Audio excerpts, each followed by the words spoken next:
My name is Shivam Sachin Mahane. Today's English word reading. RAIN rain, पाऊस. RULE rule, near. BUT but, परंतु. PULL पुल, खेचणे. COLD cold, थंड.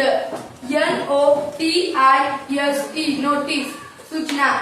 VOICE voice, आवाज. ENERGY energy, ऊर्जा.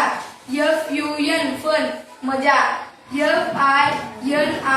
FINISH finish, समाप्त. HAPPY happy, आनंदी. STRANG strange, विचित्र. OTHER other, इतर.